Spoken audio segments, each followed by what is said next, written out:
Macmillan Audio presents The People? No! A Brief History of Anti-Populism. Written and read by Thomas Frank.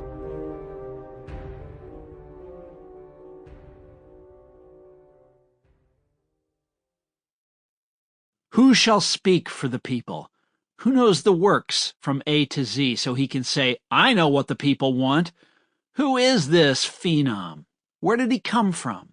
When have the people been half as rotten as what the panderers to the people dangle before crowds? From The People, Yes, by Carl Sandburg. Introduction. The Cure for the Common Man. Just a few short years ago, we Americans knew what we were doing in the world. We were going to make the planet into one big likeness of ourselves. We had the experts, we knew how it was done. Our policy operatives would de-radicalize here and regime change there. Our economists would float billions to the good guys and slap sanctions on the bad. And pretty soon the whole world was going to be stately and neat, a place that was safe for debt instruments and empowerment seminars, for hors d'oeuvres in the embassy garden and taxis we hailed with our smartphone. Democracy, of thee we sang. Now we stand chastened, humiliated, bewildered. Democracy? We tremble to think of what it might do next. Government of the people? When we open the door to ordinary people, when we let them actually influence what goes on, they will insist we make bigotry and persecution into our great national causes. Government by the people?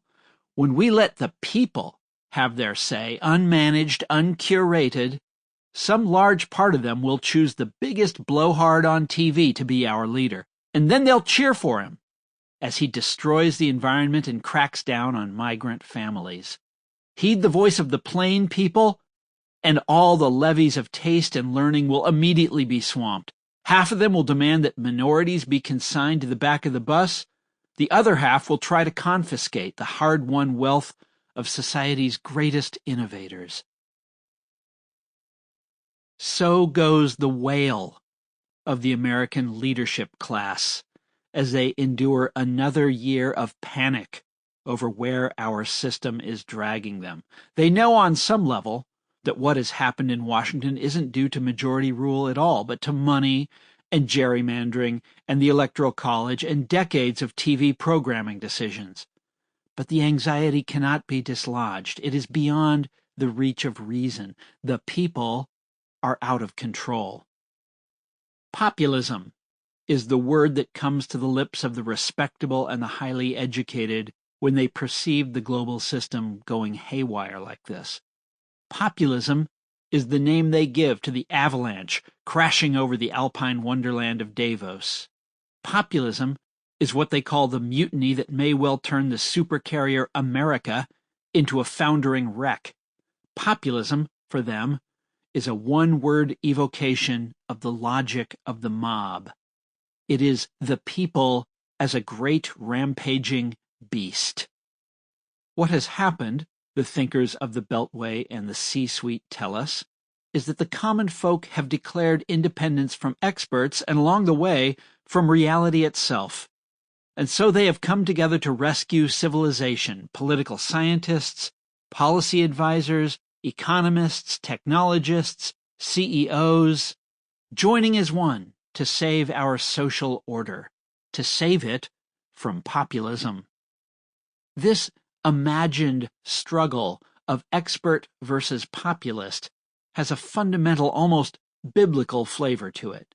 It is a battle of order against chaos, education against ignorance, mind against appetite, enlightenment against bigotry, culture against barbarism.